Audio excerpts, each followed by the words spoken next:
cool little 60 piece. That's only the neck though. Last night a bitch nigga shot a real nigga, but we don't make no diss records, we just deal with it. Plus I be going through a lot, I never talk about it, and they using nigga songs in court, so I can't talk about it. Rap niggas think I'm dumb, like I don't see the play. I let them think they got the ups, then get them out the way. On FaceTime, my brother telling me he shot my mama, telling me to chill, but I know he seen that nigga face. But that's enough about that part. Talking about respect, well it's a must about that part. Playing with my money, well then it's up about that part. Cause when it's time to play ball, don't give a fuck about that part.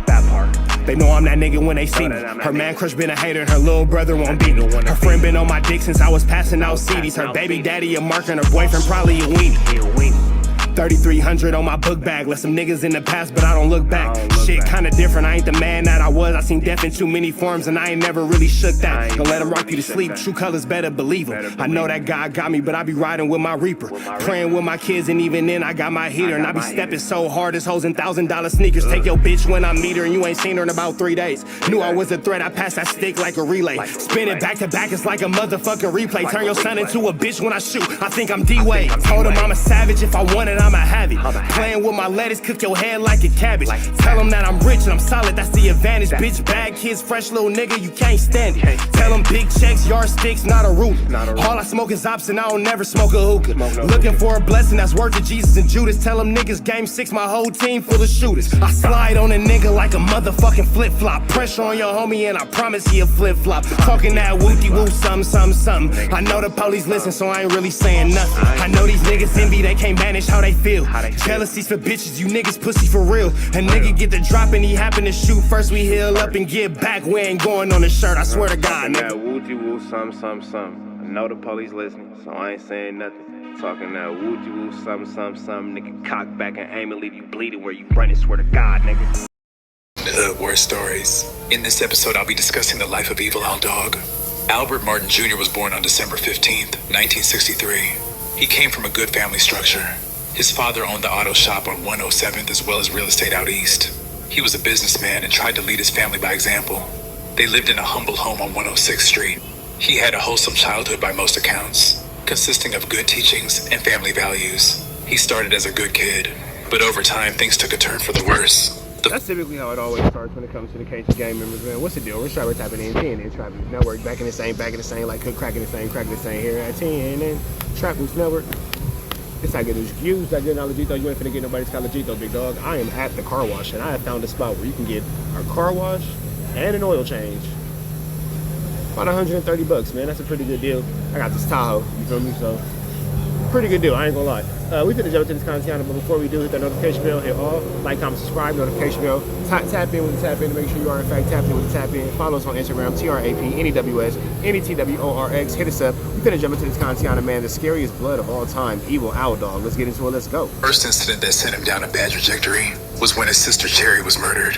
His sister Cherry worked the blade of Figueroa by night, maximizing the infamous track that was near their home, as she was in need of extra cash. During a transaction, she would be murdered by a trick, who allegedly chopped her head off. It's said her killer was similar to the Grim Sleeper. As he chose victims, the authorities wouldn't care. Yeah, see, somebody who does something like that, you're a lot deeper than just, trying to get somebody up out of here to do it in that matter. Bro, you gotta be a sick individual for sure. Wow. His victims strayed away from the standard profile too. While serial killers most commonly target white women, like the Grim Sleeper, his victims were allegedly all black. During the 1970s and 80s, several other killers were known to... Isn't it sad to think that killers will attack black women because they know statistically that's the least cared about people on this planet? That's pretty sad to hear that. Home the area as well, looking for street workers and drug addicts who were later found murdered in alleys, parks, and dumpsters. His sister's murder sent him through a roller coaster of emotions. His innocence was stripped as he became exposed to how cold and evil the world was.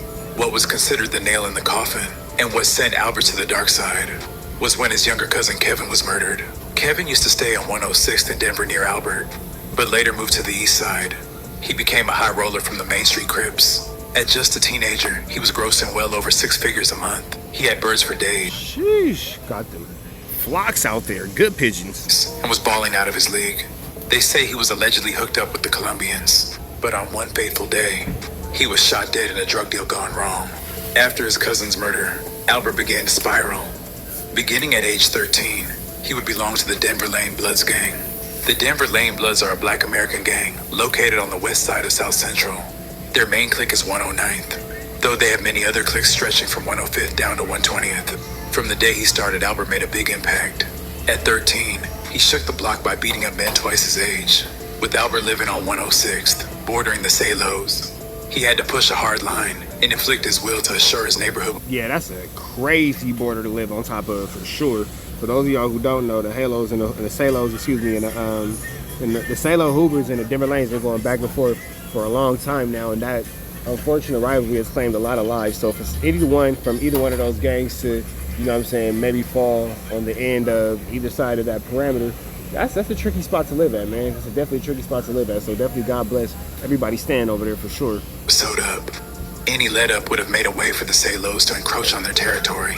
His routine would consist of smoking weed with his two homies on Fig, then taking a stroll down through the Hoovers Broadway and Raymond's Hood, beating up, robbing, and terrorizing people. All throughout his teenage years, he would constantly be in and out of the juvenile halls, where he squabbled any and everybody down. By the time he was out of there, everybody knew his name. Back in his hood, Albert continued to assert full force dominance. He was the primary reason for the Lanes gaining their vicious reputation. Many of his homies considered him the Debo of the neighborhood. As they saw him coming from afar, everyone would clear out by the time he got there. He'd walk up and down Figueroa Street in all red, and a hockey mask daring the opposition to try something. He had them all shook. Albert stayed with an itchy trigger finger, unless he was ready. Walking down Figueroa in all red with a hockey mask on? Yeah, this man's a different type of individual for sure, for sure. To chip something. It was best you not get in the car with him. Albert broke a few of his homies' jaws for not putting in work. The violence he inflicted in the streets would lead him to numerous prison stints. At Folsom, Albert was programming heavy. He took pride in being in shape. His cardio game was robotic. At 6'3", all muscle, Albert was built like a machine. He was slapping dudes up and down in Folsom too. Albert was a bit misunderstood. He wasn't exactly a bully, he just hated busters and could smell blood like a shark in the water. But if you were solid, he gave you your props. In prison, he was deemed a member of the UBN gang that was started by fellow Denver Lane member Peabody in the 1980s. When Albert got out of prison and hit the block, he saw the hood was in need of some straightening. He heard a fellow Denver Lane member was running from some Crips. So Albert broke his jaw, stole his car, and made an example out of him. Albert didn't like or tolerate weakness, and Damn, bro, that's a lot. would terrorize anyone who wasn't a line pusher from his hood. Aside from being the hardest blood to ever walk Fig, Albert had talent on. Hold on, bro, let me get away from this dude. I don't know, I hate when people get on the phone and start talking all loud and obnoxious, bro. We do not want to hear your conversation. At least I'm keeping mine kind of quiet, bro. Just start talking super loud, looking around. One of them white people just do crazy stuff. Let me continue the content, though. Mike, and could flow on the track. At one point, Suge was about to give him a record deal after hearing him rap. During his last years, Albert struggled with a drug addiction, and his own homies would use that to manipulate him. In reality, they were all scared of him, and that was the only way they could get him to do what they wanted. During this time, Albert grew paranoid. He expressed to his day one that he felt that his own homies were trying to kill him. He talked about the black book one of them had that featured expiration dates on certain individuals within the gang. It's also to be noted a few members of the Denver Lanes were practicing satanic worship. Albert's suspicions of his homies proved to be correct. On March 14th, 2003, Albert was exiting a market on 104th and Big. He was about to head home when a few members from his hood allegedly ambushed him and opened fire. In a bizarre reaction, as Albert was getting shot up, he stood back up and was still trying to fight. He would end up succumbing to his injuries. He was 37 years old.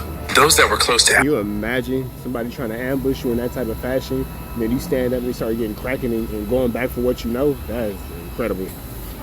Albert described him as a good guy, somebody that would fight for you and put his heart in it. He is survived by his offspring, which includes Hoover rapper Alshon Martin. Albert would go down as one of the hardest bloods of all time.